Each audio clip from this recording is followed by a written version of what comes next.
बिस्मिल्लाहिर्रहमानिर्रहीम। मैं professor doctor Anjum Rahman, मैं एक गायनाकोलॉजिस्ट, एक कैंसर सर्जन और एक लेप्रोस्कोपिक सर्जन हूँ। मेरा स्पेशल इंटरेस्ट है इनफर्टिलिटी के पेशेंट में, यानी कि बेऔलादगी जिनको होती है और स्पेशली जिनको आईवीएफ या इसी तरह की एक्सटेंसिव सर्जरी ट्रीटमेंट की ज़रूरत पड़ती है। जैसे कि मैं आपसे डिस्कस कर रही थी कि अगर कोई कपल बेऔलाद हो और उसमें मेन वजह जो होती है वो मेल फैक्टर इनफर्टिलिटी है, वो क्या वजूहात हो सकती हैं, उसको हम कैसे तशखीस कर सकते हैं और कितने फीसद लोगों के अंदर जो रीज़न है बेऔलादगी का वो मेल फैक्टर इनफर्टिलिटी है। इसी की कंटिन्यूशन में मैं आज आपसे कुछ ट्रीटमेंट डिस्कस करूंगी कि क्या इलाज हो सकता है। जैसे कि मैंने आपसे डिस्कस किया कि मेजॉरिटी जो रीज़न होता है पेशेंट के अंदर इनफर्टिलिटी का, वो ज़्यादातर जो मेल होते हैं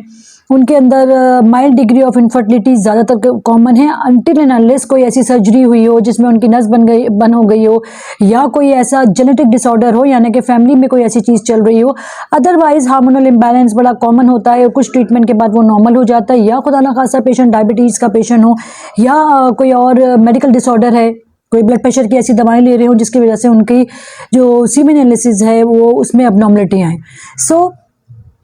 ट्रीटमेंट ये है कि अगर आपको कोई मेडिकल डिसऑर्डर है, यानी कि आप ब्लड प्रेशर के पेशेंट हैं, आप शुगर के मरीज़ हैं, या कोई आप दवा लेते हैं, या खुदा ना खास्ता आप किसी तरह का नशा करते हैं, चाहे सिगरेट ही क्यों ना पीते हों, चाहे किसी भी तरह का नशा क्यों ना लेते हों, इससे डेफिनेटली आपकी ना सिर्फ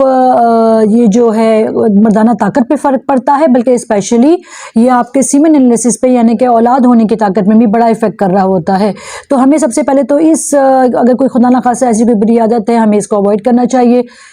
कोई मेल ऐसा हो जिसको कोई पुराना इन्फेक्शन हो, जिसमें इसको पेशाब में जलन होती हो, बार बार पेशाब आता हो, पेशाब की जगह से पस आता हो, कोई भी ऐसा डिसऑर्डर आपको है तो काइंडली आप अपना इमीडिएटली डॉक्टर के पास जाएं। कुछ ऐसे जरासीम होते हैं इन्फेक्शन के जो कि आपको अपने सेक्सुअल पार्टनर से लगते हैं, स्पेशली अगर वो लोग जिनको मल्टीपल सेक्सुअल पार्टनर की हिस्ट्री होती है, यानी कि वो एक से ज़्यादा पार्टनर के साथ मिलते हैं, उनको इस तरह के इन्फेक्शन हो सकते हैं। और ये बड़ी इंपॉर्टेंट कॉज होती है कि जो मेल की नस को बंद कर देती है, या मेजर कॉज ऐसी क्रिएट करती है किसी भी आदमी के साथ कि वो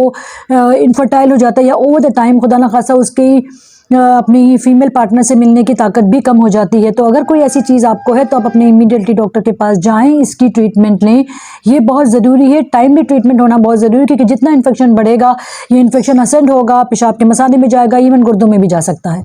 उसके बाद रीज़न हो गया हार्मोनल इम्बैलेंस। हार्मोनल इम्बैलेंस क्या क्या हो सकते हैं, जैसे मैंने आपसे डिस्कस किया, थायराइड डिसऑर्डर हो या किसी भी तरह का हार्मोन जो कि डिसबैलेंस हो गया हो आपकी बॉडी में किसी वजह से भी, इसके लिए भी ज़रूरी है कि आप अपने डॉक्टर से कंसर्न करें। सिंपल मेडिकेशन डॉक्टर आपको देंगे जिससे आपका मसला हल हो जाएगा। फिर वो ग्रुप ऑफ लोग आते हैं जिनको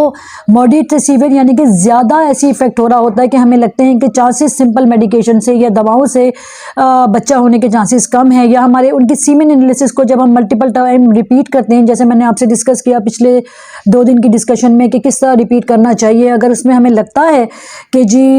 ये सिंपल दवाओं से मसला हल नहीं हो, तो हमारे लिए ज़रूरी होता है कि हम एक्सटेंसिव ट्रीटमेंट में जाएँ, जैसे कि IUI हो या IVF हो या ICSI हो। ये डिफरेंट तरह की ट्रीटमेंट है जिसमें हम डिफरेंट प्रोसीजर्स करते हैं, हम वाइफ को कुछ दवाएं देते हैं और फिर टाइमली हम उसका सीमेन या स्पर्म को इंजेक्ट करते हैं। जो है वो ज़रूरी नहीं होता कि ये प्रोसीजर सिर्फ मेल फैक्टर इनफर्टिलिटी में हो, यानी कि मेल को इतनी ज़्यादा कोई डिजीज़ है, सीवियर डिग्री ऑफ इलनेस है कि या सीवियर डिग्री ऑफ कॉज है जिसकी वजह से वो इनफर्टाइल है और हमें इसमें इन प्रोसीजर की ज़रूरत पड़ी। बल्कि इवन अगर दोनों कपल बिल्कुल नॉर्मल हैं, जैसे मैं बार बार रिपीट कर रही हूँ, इनको शादी को बहुत अरसा हो चुका है, तो ज़रूरी होता है कि हम डायरेक्टली ये प्रोसीजर करें, क्योंकि इससे चांसेस ऑफ कंसेप्शन यानी कि बच्चा होने के चांसेस एक नॉर्मल रूटीन प्रोसीजर के मुकाबले में काफ़ी बढ़ जाते हैं। तो अगर आपके सारे टेस्ट भी नॉर्मल हैं, वो कपल जिनके टेस्ट नॉर्मल है, हस्बैंड भी बिल्कुल नॉर्मल है, वाइफ भी बिल्कुल नॉर्मल है, जिसको हम इडियोपैथिक इनफर्टिलिटी कहते हैं, यानी कि वो बेऔलादगी जिसका कोई वजह नज़र नहीं आती, जिसके सारे टेस्ट नॉर्मल होते हैं, स्टिल अगर आपको शादी को लंबा अरसा हो चुका है और आप बेऔलाद हैं तो आपने इलाज करवाना है। हो सकता है कि डॉक्टर आपका